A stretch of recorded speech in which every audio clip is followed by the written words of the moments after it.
So a lot of coach tools, in strategic coach are very intentionality tools. The strategy circle, the impact filter, certainty, uncertainty. All these tools are really, really intentionality tools. I've found that if you just search for customers based upon demographic, psychographic, in other words, their market characteristics, you'll fail unless you start with their value system first, or what you would typically call your mindset. It's how you think, what you think about what you value. And I'm not saying that people are unhappy where they are, but they have a picture of what being even more happy looks like. Okay. Yeah. Yeah. They've got to be striving for that.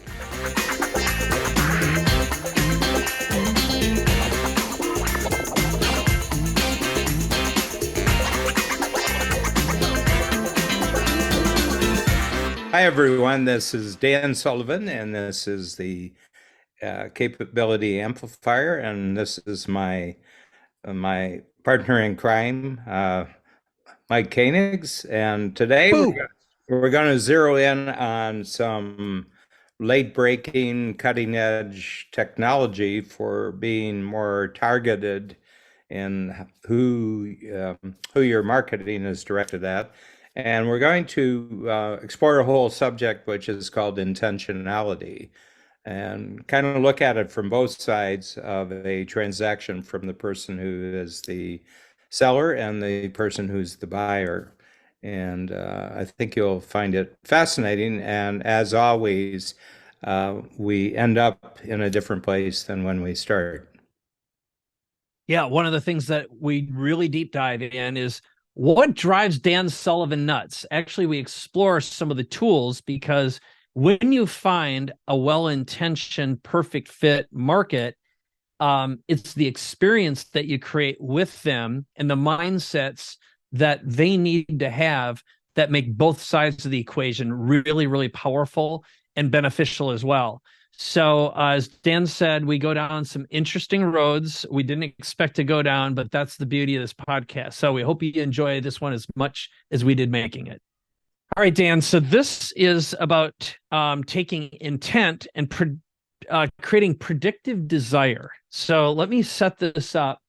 I've been working with a client, and he has a unique technology that will allow you to capture in real time or near real time someone's searching on the Google console, for example. So let's say you were doing a little research, and I know right now you're interested in working on your knees and having stem cells done, right?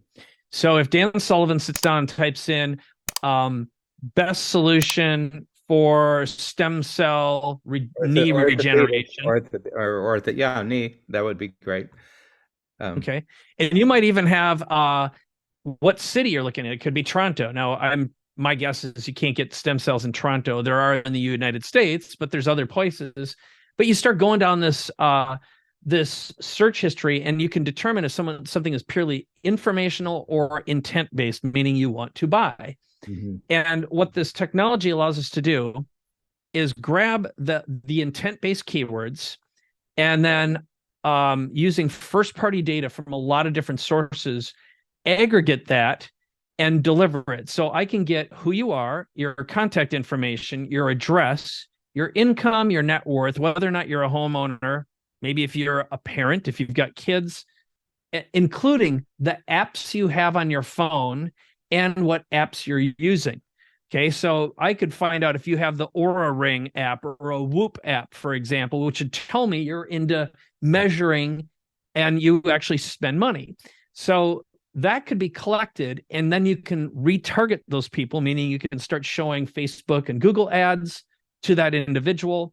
You could start calling them up and say, hey, this is so-and-so from the Regenerative Center in wherever. You could send them a free book by mail or a direct mail, or even do cold email. Mm-hmm. So this has the opportunity to really shake up traditional advertising. But if we take a step and look at it from a top level, what I want to ask you about today is thinking about intent and predicting intent, creating desire, and just go down that rabbit hole of what does this mean to Dan Sullivan, and how can you 10x the idea of this? What shows up for you? Yeah. Well, my first of all, I may be an odd, sort of an outlier to this particular activity, but I have other people who order for me online, so it's never me Huh? that's being online. But that's just my general attitude to technology, period, not just, online commerce. And that is generally, I've created a team that there's always a knowledgeable person between me and technology. Okay. Because Hmm. I don't think that learning technology from a functional standpoint is a good use of my time. Uh, Hmm. Learning technology from what what the chase scene is with, and if you have access to this technology, then I can really see how this helps us mainly build our company. That's where my main Yeah. interest. And so the whole point is that they would be, but just I'll just put my outlier status apart. Um, I think intention as a topic, because first of all, I believe that in any situation, the most intentional person always wins. Hmm. Hmm. In other words, the person who knows what they're in this situation for and what they're trying to get as an outcome of this situation is likely going to be the most successful person, to get what they want from the situation. So a lot of coach tools, in strategic coach are very intentionality tools. The strategy circle, the impact filter, certainty, uncertainty, all these tools are really, really intentionality tools that you as an entrepreneur are understanding in regards to a particular new venture, what exactly you want to get out of the venture as a result of the next time period, what do you want to be the breakthroughs in the next time period. So I think intentionality is a marvelous subject, and it's also a subject that's not taught. I that is super interesting. Um, so two things pop up for me. So one of them is I'm going to go down. Here's how this could be used for coach, for example, the technology itself, and then about showing up with intention, because that's the other side of it. So there's two sides to the intention game. One is, so how can this be used? One of them would be anyone who's searching for Dan Sullivan books, for example. We could immediately find that, capture it within about 15 minutes, grab that person's contact information, grade them, and they could get a message delivered either through retargeted, meaning an ad that shows up on, it could be in your Apple News, it can be, that kind of thing, all the way to a video. Hey, this is Dan Sullivan. Here's my new book. To uh, literally going to a sales floor and contact being made, and only to people who fit the profile. So in that sense, the intent is matched with the intent, which is strategic coach intent is either just sell them coaching right away or lead them down a funnel path, a Mhm. marketing funnel. Mhm. Um, the flip side is what I think you alluded to, which is, let's say I know that I'm going to be showing up for a meeting with a mentor, and I this pops into my head because this week Tim Ferriss interviewed Jim Collins, the Good to Great guy, Mhm. who's now 61 years old, and he talked about how someone he knew Peter Drucker. Peter at the time was 86 years old. Mhm. Maybe he was 96. I think he was 86, and um and Peter ended up reaching out to Jim and said, "Hey, I'd love to meet with you. I heard about you, blah, blah, blah." So he had an invitation to meet with Peter. And Jim said he spent 2 full days preparing for that meeting and then he blocked out 3 days afterwards just to codify everything he learned and document and write about it. And he just said, if you ever have the opportunity to meet with a mentor, spend a lot of time preparing so you get the most out of it, not only for your own sake, but also out of respect for that person carving out time for you. And those are two extreme examples. Well, I'll give So, you I'll bring up an example from your life. You have this magical 3-day period where you can completely package and in the next stage of someone's business life. Okay. And you've got a lot of working parts to this. But it seems to me that it would be a natural follow-up to the, yeah. What's the name of it? I keep talking about it. I might as well have I call it the superpower accelerator, but it's superpower. recently turned into your next act. Yeah, it's like your next act. Let's create your next act. Yeah, so it's creating your next act, but immediately your next act needs customers. And so it seems to me that it's an easy step because you've spent 3 days sharpening someone's next stage of life intentionality. Okay, so in that they completely identify who the next buyers are, what the buyers are, what people will pay a check for. So it seems to me to be a natural step to add this further step, and this doesn't have to be part of the session itself because it's immediately what happens after the session. Yes. Yep. And we've been doing it now. One thing that we added recently, and as of right this minute, it's in motion, but we've engaged a call center. So, it's like the good old fashioned phone. You can get someone's phone number and maybe only 40 out of 100 actually answer, or even if it's 20, but an average agent at a call center can make 600 calls a day.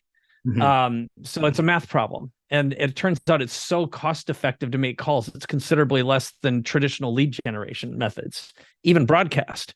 Yeah. So especially when it's targeted. But yes, that is definitely the case. I'm sort of on the what's happening before the person goes looking. Like my whole scale is sort of, do you know who you are and who you want to become? We're similar. Our coaching session is spread out. Yours is spread out over 3 days. Mine's spread out over 30 or 40 years. And I'm a sort of slower person than you are. I grew up at a time, I grew up on a farm. You did farm communities, sort of like that, where watching the traffic light change was high excitement, there. We didn't even have any traffic lights in Eagle Lake.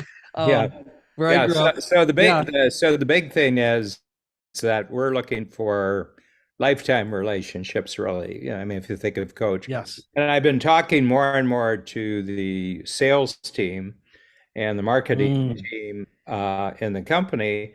I said, what I want you to be checking out is before the person comes into their first workshop for the signature program. So we have three levels, signature, 10 times, and free zone, that there's someone who looks qualified and has the interest to be a free zone client. In other words, I don't want you just to get people to get them into the signature program, but they never grow higher than the signature program.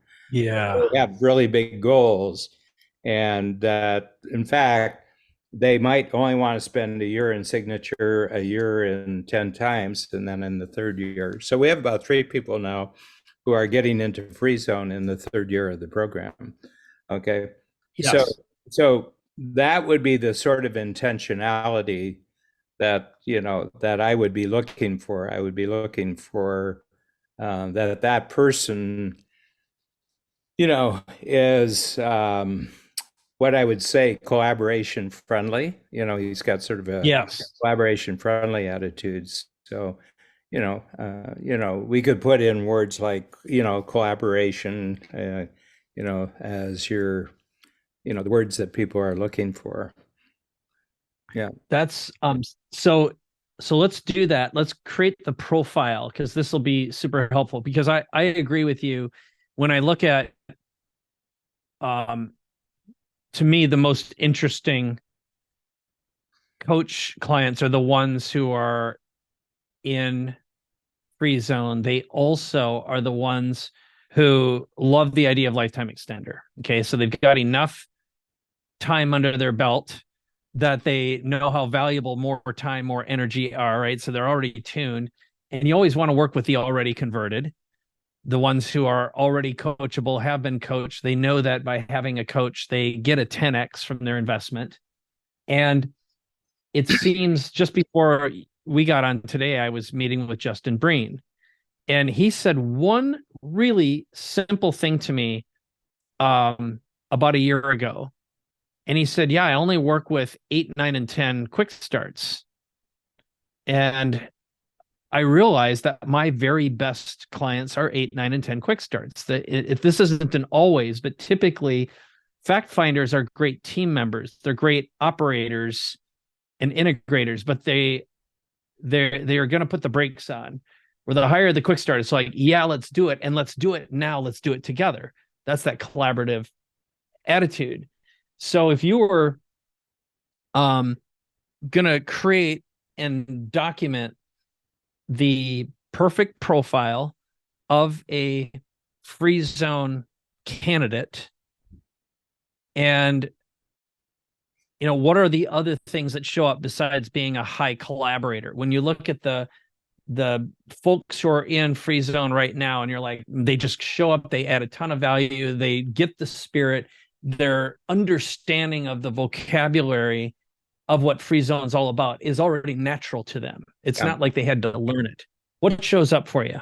What would we search for, and what would they search for? Yeah, I mean, there's the thing why Colby doesn't make as much sense here, and that is because they've learned who, not how. That in other words, one of my best friends as a coach client, and he's been in the program for 20 years, is the number one site surveying company in Toronto. His name's Sasha. I know who that is. Sasha. Yep. And Sasha is a 9 fact finder, 3 quick start. Okay. Wow. Yeah. Well, he was at Genius the last 2 days. So I saw him. We ended up spending time together. Yeah. You may have met him, and incredibly creative and everything like that. It's just that he has to start 8 years before you do. Mm. In other words, he has a preparation period that you and I could live 3 lifetimes in. We could do it. But the whole thing is, what is their attitude towards using the capabilities of other people? And that's not necessarily a Colby thing. As a matter of fact, really high quick starts have a hard time making use of the skills of other people because they're impatient. Mm-hmm. They're impatient with other people's skill areas. Quick starts are impatient with fact finders. They're impatient with follow throughs, and everything like that. And I'm not. I mean, because I'm surrounded on every side. If you took my main, my main project managers, Gord's a bit of an exception, is that he's a long quick start. Okay. And he had to sort of explain it to him that he's got really phenomenal work habits. Because I was looking for someone with a lower quick start and someone who had almost like a facilitator range, Yes. Uh-huh. But he's a good talker. And so he, the way he did it is that he said, I know from your questions and from the tests that I've taken that I'm probably not in the sweet zone of what you were testing for. But, and so this was when I first met him. So he had gone through a lot of previous conversations with team members and been tested and everything like that. And he came in and he said, I sort of took, I sort of took for granted that I'm going to get the job. So I just want to tell you what I'll achieve in the first 6 months. I'm going to do this. And he was doing this from my project, from my impact filter and the 4x4 that we had sent him. And he says, this is what I will achieve in the first 6 months, you know. And then he started selling past the close. And and I said, in case you're interested, the answer is yes. And he was in another topic, and he said, yes, yes, what? And I said, well, I thought, you know, you're here, and we're about halfway through the hour, that you might be wondering whether you actually have the job now. And yeah, the answer is yes. He said, oh, yeah. And I said, now get busy doing those 10 things that you said you're going to do in the first 6 months. Yeah, there you go.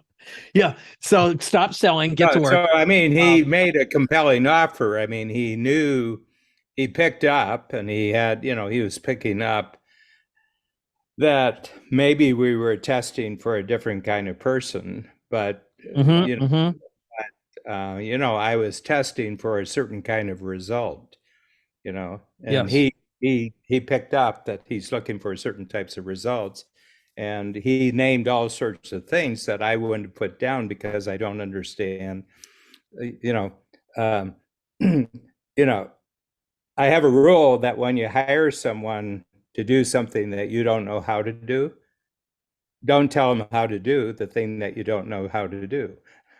Yeah. Yeah. Yeah. So anyway, it was, you know, it was good. And quite frankly, that's the only person I've hired in the last 10 years. Because I don't hire other people. People are already hired and they're in the company. And and they're, you know, and the word goes out that I'm looking for a certain type of person and everything like that. So it's an internal process within the company. And but Gord, I knew we needed we didn't have the skill inside the company. Right. Okay, that makes a ton of sense. So I want my intentions were so clear in the impact filter, and my intentions were so clear in the 4x4 that it was easy for him if he was alert, you know, and he alert responsive. He could pick up on my intentions and actually, you know, present the information to me when he came in that would, you know, be persuasive. So maybe for people who are listening or watching right now who don't know what a 4x4 is, can you give us a mini commercial for that? Yeah. What it is and why it's so important. Yeah, what it does, we have one called the impact filter, in which we identify, you know, the project that we want done, and you know, and basically, you know, but it's not determined in terms of an actual person. It's just determined that if we have the person who can do this, this is what will be achieved. Okay, so that's it. And that's what we put out to the marketplace so that people will inquire, and we put it out to the agencies so that they know, you know, kind of what we're looking for. Okay. Yep. So we're looking at what that's the 4x4. So the 4x4 is when you're zeroing in on a person and the decision has been made. Okay. And Gord, do you have yours? Yeah. You want me to dump it in the chat? Yeah, if you don't mind. Yeah, go ahead. Sure. Yeah. Let's do that and we can break it down. But while we're waiting for Gord to send this, he got this before he came in to see me. Okay. Because he was, I mean, he had been mostly chosen by our team. And we said, you know, he's not quite what you said you wanted, but we, you know, he looks like it would be a good fit. Yep. I just have to go digging here, gents. Give me a sec. No problem. So while he's doing that, I'm going to drill down into one other aspect of this because, and I wrote this down. So really high quick starts have a hard time making use of the skills of other people because they're impatient. They're impatient with other people's skill areas. And they're impatient, period. yes. And I know that because I know myself well enough that I'll be like, screw it, I can just do it myself. But the problem is you miss out on future leverage by being impatient now. And what typically gets inside the mind of a high quick start, especially a visionary who's a good marketer, and I know a lot of them, is we know what our ideal client needs to hear and experience to be happy. And we've seen our support teams misinterpret, and they don't have the sensory acuity, the language acuity to really understand that. And also we overcomplicate and think that we got to deliver 100% experience when an 80% or even a 65% experience still is good enough. So how do you resolve that in your mind? Or what safeguards do you create? And by the way, Gord sent it, so I'll have this up in a moment. Maybe we can. Yeah. Do you want to answer the question and then show us 4x4, or do you want to do us 4x4 and then answer the question? I'll do the 4x4 and then we'll come back to the. All right. So here we go. We're going to show Gord's. Yeah. Yeah. So this is Podcast Manager. So there's 4 parts to it. Okay. And each of the 4 parts has 4 elements. So I just call it the 4x4. Okay. And that went kind of blurry on us, Gord. Yep, I got it. It's me. Now it is. So anyway, so just standard for anybody who's going to work with me, there's sort of, I'll talk about it in terms of the job, but this is how, when you're working with me, this is number 1 is best performance. Okay. And this means better. So I'm looking for a better experience, and I'm going to define what better means to me in terms of how you show up and how you interact with me. And so I call it alert, curious, responsive, and resourceful. And this would be different in terms of a different position. Okay. But I still want everybody around me to be alert, curious, responsive, and resourceful. Okay. And that's just performance. So this is going to work. You're going to have a lot of skills, you're going to have a lot of projects. But when you're with me, you got to be alert, curious, responsive, and resourceful. And anything that we're doing together, you got to have that. And then I move over to the second quadrant, which has 4. And in terms of best results, so the first one is best performance, better, and best results, bigger. Okay, better and bigger. And I want things to happen faster. I want them to happen easier. I want them to happen cheaper. And I want to get a bigger result out of them. In other words, the overall effect is bigger result. Okay. And then that's defined specifically in terms of the job and this individual. But I'm just letting them know how I'm looking at him or her. But I'm just telling you that I'll be looking for this. And if I don't notice alert, curious, responsive, and resourceful, red lights are going off for me. If I'm not seeing things happening faster, easier, cheaper, bigger, red lights are going off for me. And then I have a number 3 column that's called being a hero, first 6 months. Okay. And so I have specific to the individual. Okay. So this is Gord Vickman coming in for his first meeting with me. And I said, we've got a lot of stuff and they're defined by the impact filter. There's things I want to do, but here is, you can go right off the charts with me if you do this. We gotta have a fantastically better landing page for our podcast. Great series descriptions, immediate episode summaries, and 12-month ahead record schedule. Okay, So I lead a very scheduled life. It's determined by free days and by workshop days. Okay. So you can look 12 months ahead at my schedule at any time and know when there's flexibility for something new or something different in the schedule. You know, I'm one of the most scheduled people that I know. You know, I think you have to be a prisoner, you know, a penitentiary inmate to have a schedule more structured than mine. Yep. This is by choice. I mean, I want this. And then the fourth quadrant is really interesting. And this is what gets left out of all teamwork discussions. It gets left out of all employment, you know, or hiring discussions. I just want to let you know what drives me crazy. Okay. And you never want to do this. Okay. Fall behind and never catch up. Okay.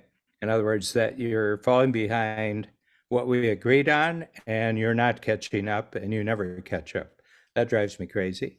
And you're not saying anything about it. You're not saying that I'm falling behind and I can't get it. No front stage priority. Okay, so no front stage priority means that you can, all sorts of things can happen backstage out of the view of check writers and customers. But when we're being viewed by the people who write the checks and by the people that we create the value for, that's got a priority over anything that's happening in the backstage. Okay. Yes. Okay. Number 3 is isolated and disconnected silo.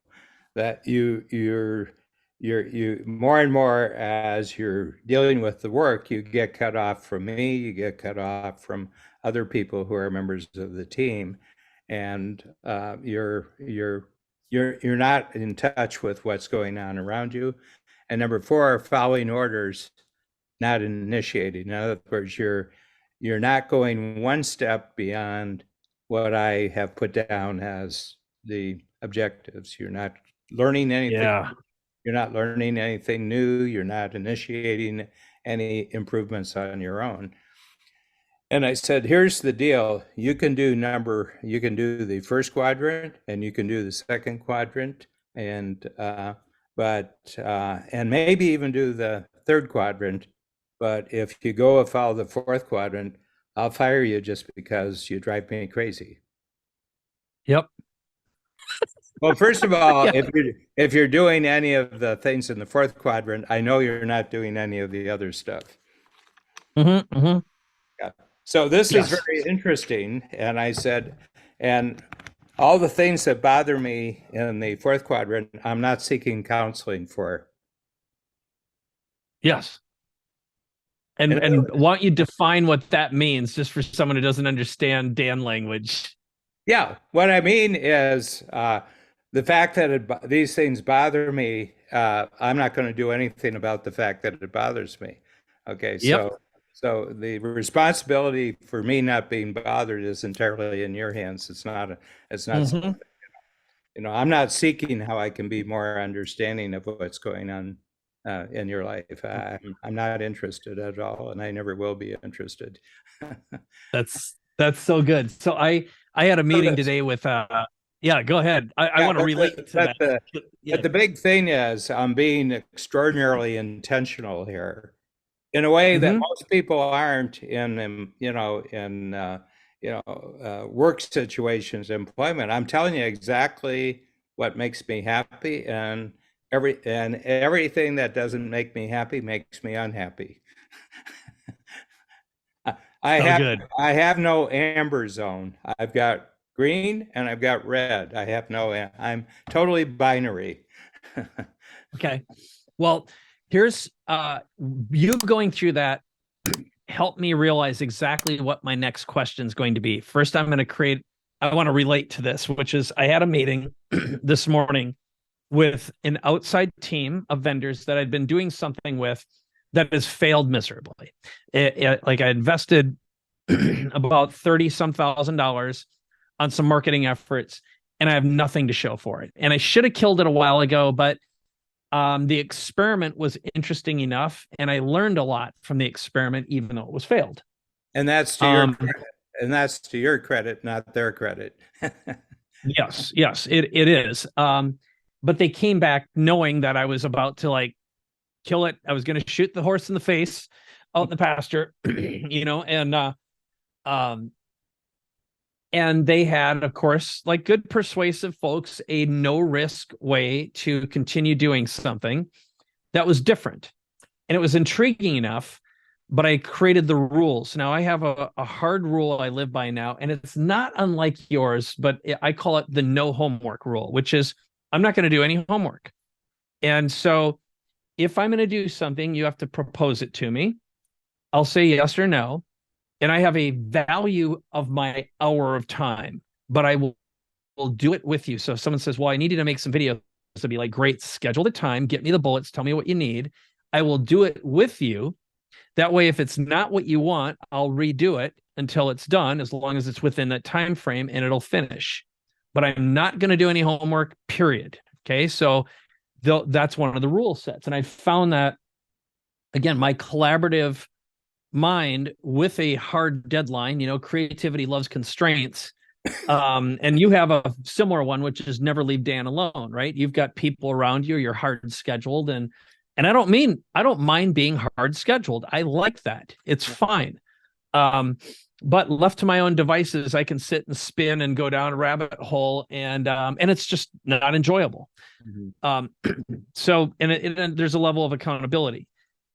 So with that, let me tell you the realization I had. So I want to get back to designing the profile of a perfect customer. So the way I do things these days, I've been doing it in my book.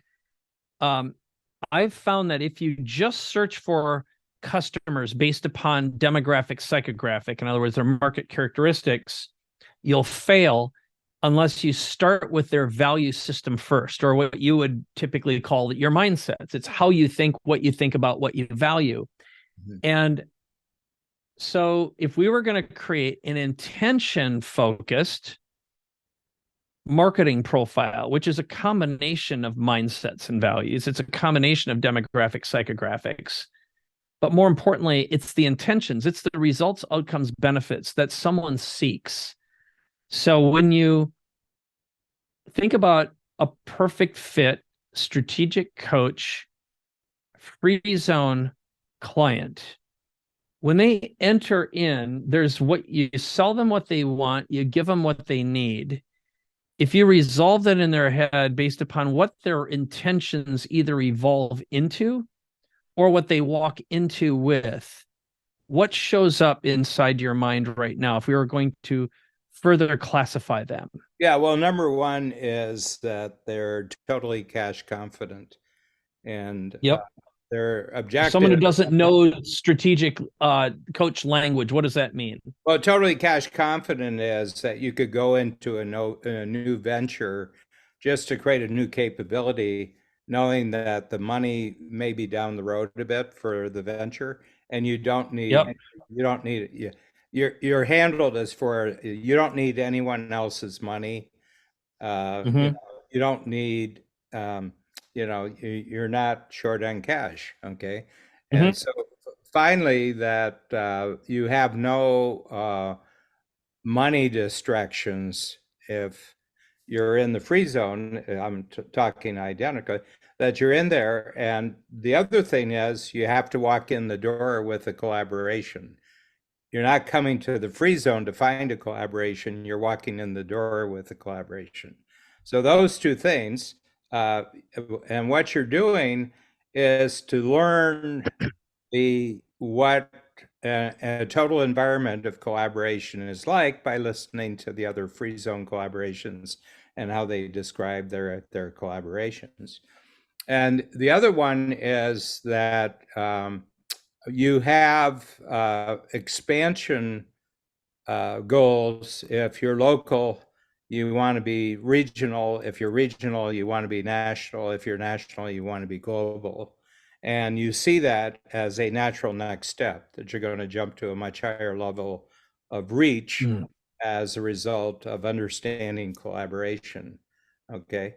And the other thing is, the program qualifications. You've got to have satisfied the requirements of the signature in the free zone.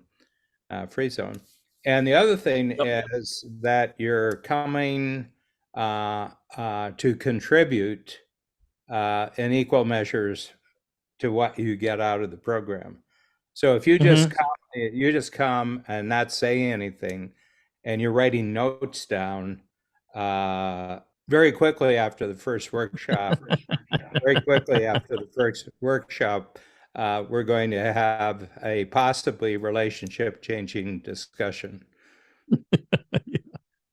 Yeah. And that becomes very obvious because of the way free zone is managed, where you call on every single person in there, talking to them about what their experience was, what they got out of it. And that makes a ton of sense. So I'm going to back up just a little bit. I'm going to rewind to one other thing you said for a little clarity, which is you said you have to walk into the door with a collaboration. I'm assuming what that means is you have the collaboration doesn't have to be in the program, but you already have to have a collaboration that you can talk to about the other people, what you're learning from your collaboration, because that's part of the value that you're creating for everyone else in the room. Right. My interpretation, correct me if I'm wrong here, would also be that the nature of you and your business is such that you could walk in, and whether it's with someone who's in the program or someone outside, your mind will be expanded through the tools and the mindsets that you've gained access to in such a way that you can create a 10x collaboration as a result of being in the program, which will ultimately contribute to the $15 trillion economy vision that you wish to create as well. Yeah. Okay. So what I would say then is, if we back up, and again, I'm going to think like a marketer for a moment, which is, if I had to communicate and turn that into a message that I was going to send out to the world to attract right fit candidates who are searching for something online, they seek what it is that Free Zone will ultimately provide, knowing that these people have to they have to jump through some humps. So first of all, they were going to have to join signature program, spend a year in it, go through 10X, spend a year in it before they are invited to join Free Zone. And one of those ways is obviously getting exposure through listening podcasts, reading the books, maybe finding content online. But listening to that, are there some concepts, some messages that would deeply resonate with the right fit person, even though they may be 3 years away from being able to join Free Zone? Yeah, and and one of the things that anyone has to do now before they even come to the program is they have to have an hour to hour and a half DOS conversation with one of our membership advisors. Okay. And it's, and they go down 3 years from now, if we were having this discussion and you were looking back, and then they have to talk about their dangers, their opportunities, and their strengths. And we're doing that to, first of all, check whether the person actually has a future that it's worth us spending our resources on. Okay, so if they don't have a bigger future that they're striving for, them being in coach is, no matter what they're paying us, it's not an asset to us because they're not adding to the energy, and they won't utilize the tools. If they're happy where they are, there's nothing that coach can do for them. And I'm not saying that people are unhappy where they are, but they have a picture of what being even more happy looks like. Okay. Yeah. They've got to be striving for that. Okay. And One thing I've learned, and you've learned over the reasons, that if you're cash confident, your standards go up. Oh yeah.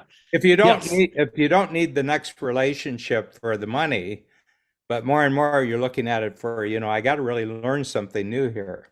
And I was on a podcast with Joe Polish, I think it was Monday afternoon, and we were talking about, back in the 90s, when cash was a much more urgent topic than it is right now.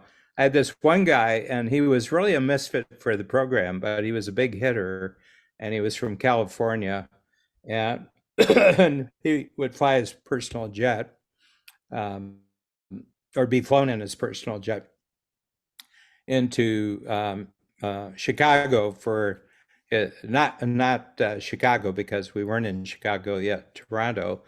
And one day he came up to me and he said, I'm getting a lot out of the program, but he said, tell you what I'd like to do and see if you're offered. And he says, you pick the weekend, but we'll pick you up on a Friday night and we'll fly you out. My plane will come and fly you out.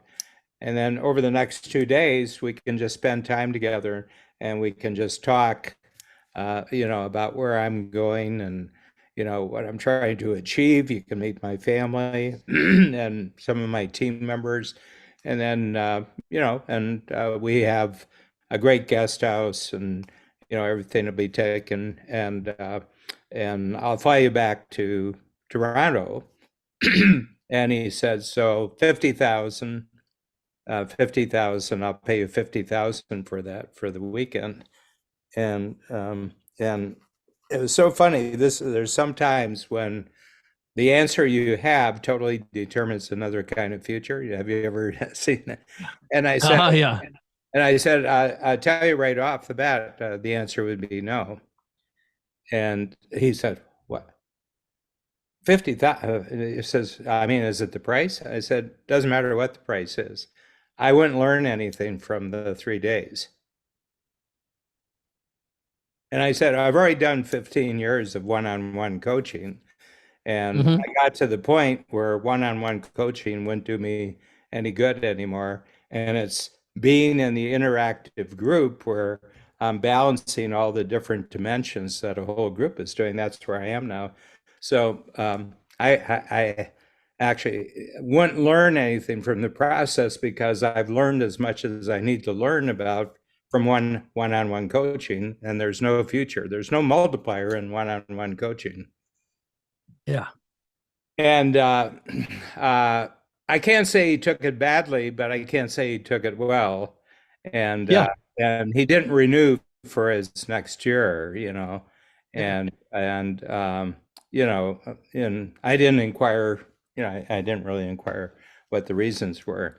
But there's some people who, and I had one the last weekend, somebody's got a really, really big network and everything else. And I've known him for 20, 30 years.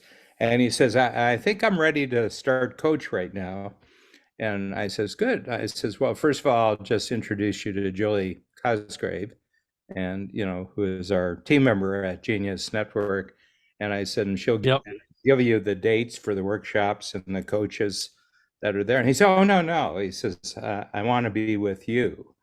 Of course, he said, I'm going to come to the program. I'm going to be with you. And I said, well, that train left the station a long time ago. Yeah, that's what. And I said, nope. We have, I said, we've learned two things. One is that don't have Dan coaching what he's not interested in. And the other thing is don't have people learn the basics of the program from Dan, because it'll just confuse you, and he couldn't understand, because in his world, that's how things are done. Everybody gets a fast track and everybody can come in because you're looking for the fact that you have a celebrity in the program. And quite frankly, I'm not looking for celebrities in the program. I'm looking for a certain attitude towards teamwork and collaboration and growth and, how long you're going to live. I'm not looking for fame. I'm not looking for celebrity. I'm not looking for anything. But this is part of being intentional, that you know what you're looking for. Mm-hmm.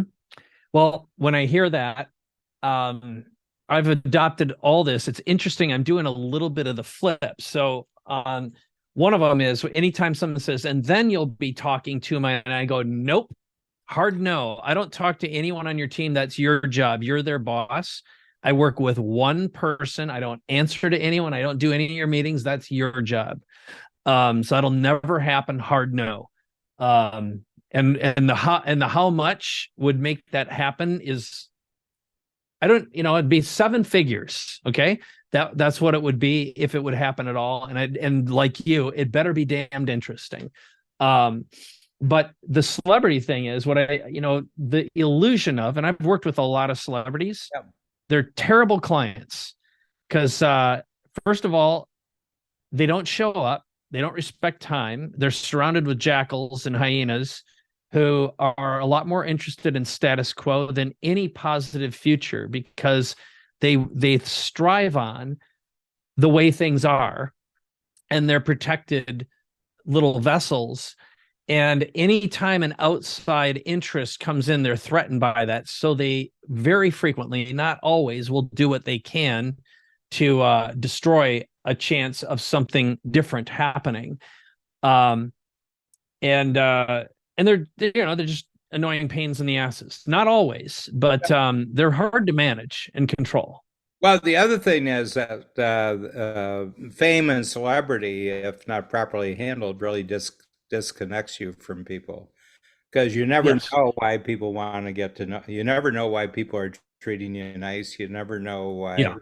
You never do it. I mean,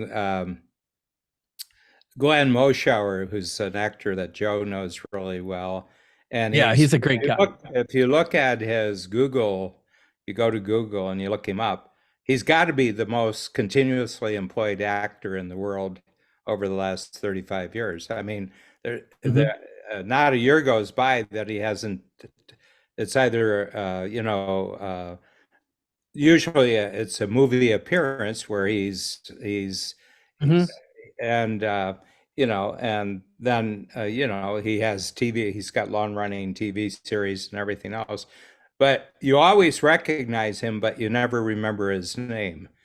Yeah, he's one of those people. And so Joe interviewed him about that, and he said, one of the things you have to realize, he says, right off the bat, you have to realize that are you a star? Are you a are you a marquee star or not? And he says, before I ever got into the business professionally, I knew I wasn't a marquee star. But he said, I know the craft, I know the art of acting. And he says, and I know how to be a good member of a cast. And he said, but I look at it strictly from the producer and director's standpoint, that they have to get the celebrities just to get the movie out of the box office on the first weekend, or to get the first one out, because social media can kill you within about 45 minutes after people start watching it. And so he said they're going to have some celebrities who can pull an audience right in.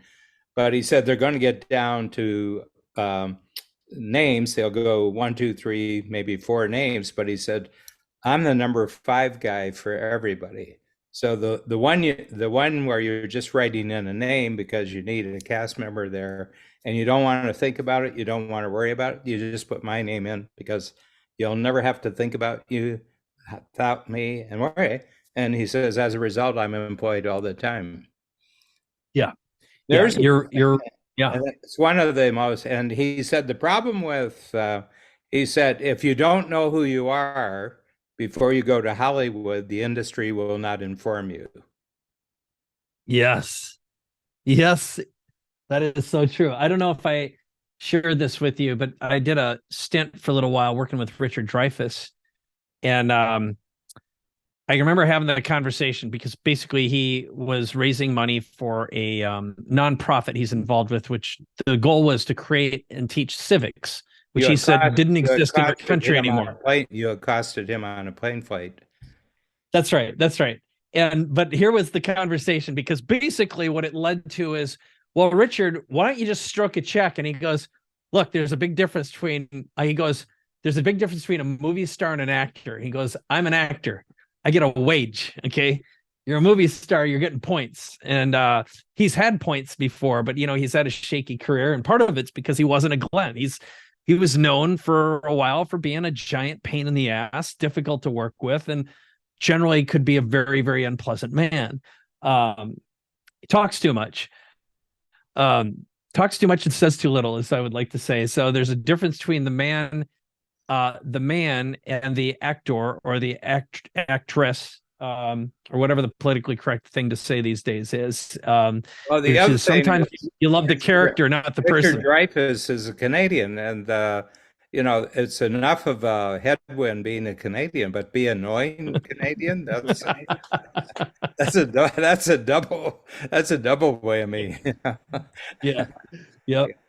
Speaking of someone who has Canadian citizenship as one of my easy pass going back and forth across the border and being in Canada. Yeah. And there's a lot I love about living where I live and wouldn't live anywhere else, on a time basis. But there is a headwind of, that Canadians, because it's a culture that doesn't like celebrity. Mm-hmm. Okay. And the only way you can get celebrity as a Canadian is you go to the United States and you become a celebrity, and then you come back. Yeah. Yeah. Yeah. But the big thing here, sticking with the theme of intentionality, is that, it comes from two standpoints. It comes from knowing who you are and who you best create value for, and who is the best customer that will not only love what you're doing, but you'll gain from working with them. Yes. And that, I don't know how to predict that. Again, if you think about our intentionality, seeking right fit people, that's something that's a behavior, and that's not always predictable unless there's some proof of past performance. Yeah. Well, one of the things that I use as a screener is the second person personal when I write anything. If you look at all my books, my quarterly books, everything starts with the word you.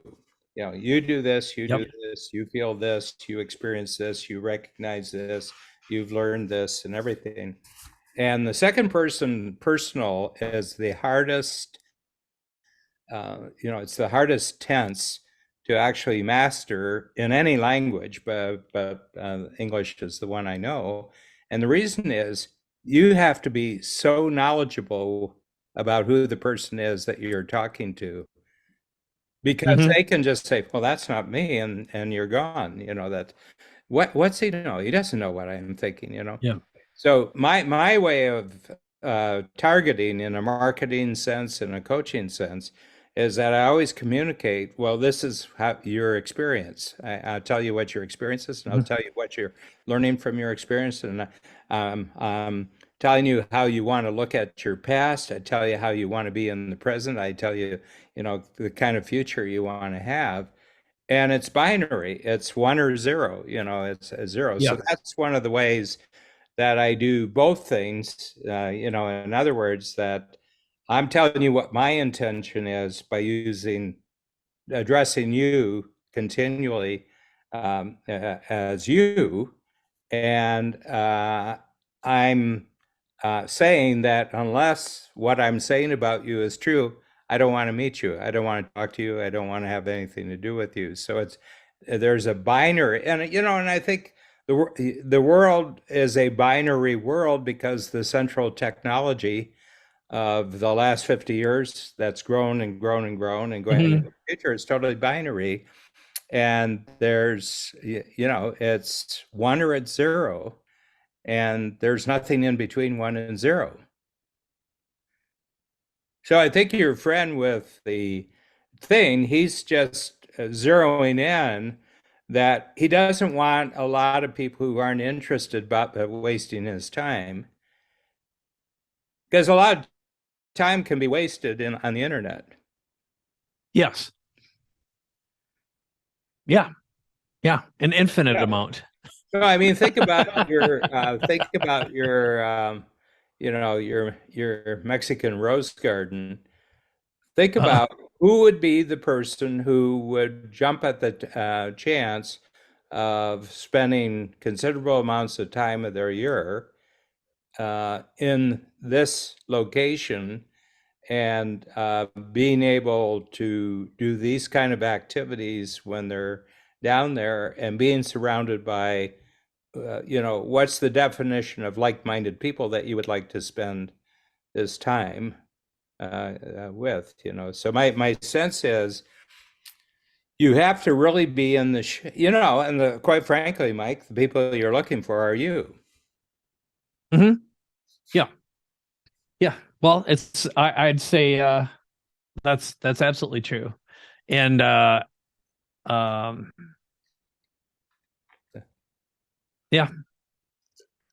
I've tried. Well, I think that's another. I've tried not me, and it's never really worked. I married not me, and it was hard work. It was hard work. You're talking about the starter marriage.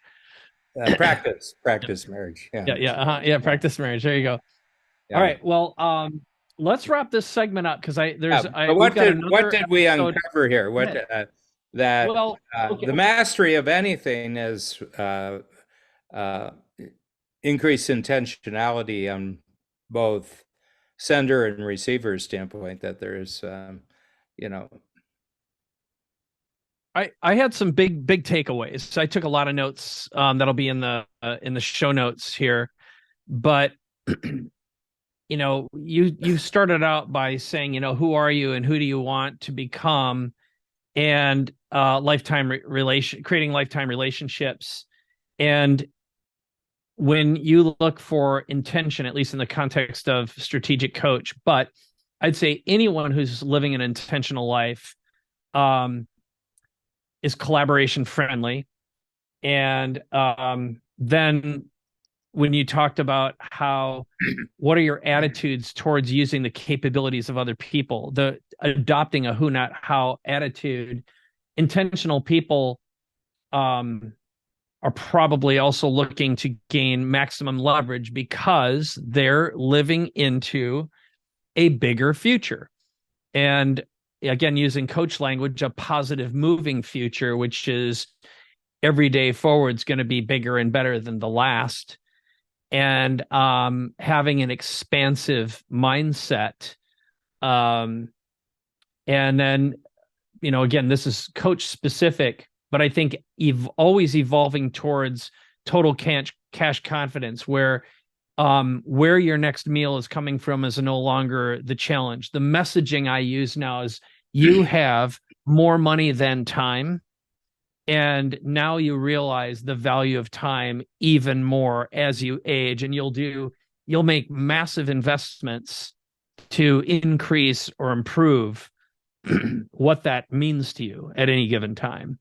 So you at the 70-year-old Dan, the 75-year-old Dan versus the 50-year-old Dan versus the 30-year-old Dan have very different mindsets about time, I would suspect. So those are some of the big takeaways that I got from this conversation. Yeah, I think the thing that we're very interested in the technology that this person does as a result of 3 or 4 other things that are going on in the company right now. And that would include a conversation with Gord and what Gord is doing. And so the thing is, if he's got a great new capability, we're we're very, very interested in this capability. And I'm interested from the standpoint of ourselves, but I'm also interested from the standpoint of our, especially free zone clients and Yes.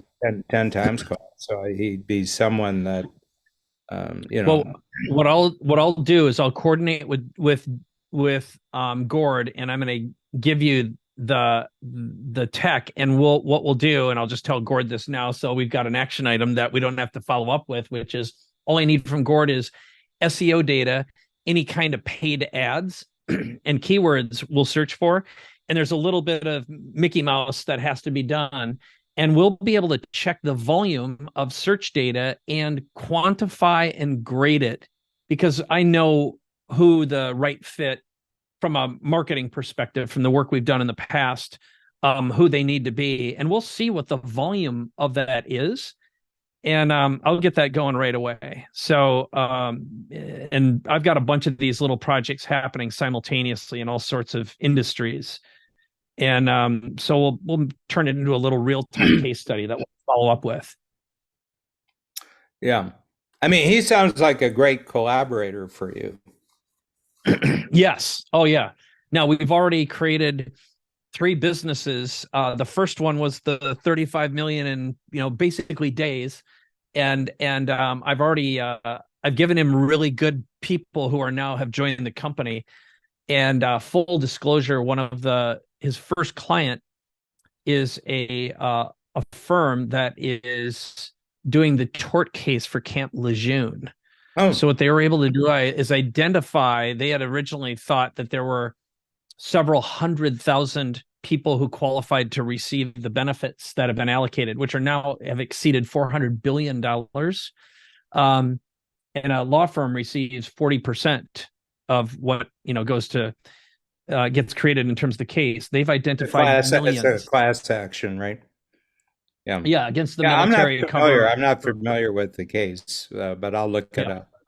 It's very fascinating. But the bottom line is that just this technology has created billions of dollars of value to this firm, and they can do absolutely targeted analysis. And we figured out how to use this technology for anything that you need to find targeted intention-based leads or proximity-based. So you can actually determine where people were and find data. In some ways, you could say it's creepy, scary, but it's all ethical and legal. But it could be used badly. So they're very careful about who gets access to this stuff. But it's super fascinating. The world with increasing technology is creepy and scary, but it's not as creepy and scary as a world without any technology at all. Yeah, exactly. Yeah, something very creepy and scary will eat you without it. So, yeah, I'm 100%, or something that you don't see, which is the worst one. So, well, this has been a fascinating episode. Not what I expected, but which one of these ever is. Yeah. All right. Well, we'll wrap it up. Thanks for watching, everyone. Thanks for listening. And if you want to know more, drop me a line on capabilityamplifier.com. And if you want to learn more about the technology, I'll create a link. I'll just call it, go to capabilityamplifier.com/data, and I'll have something prepared for you. All right.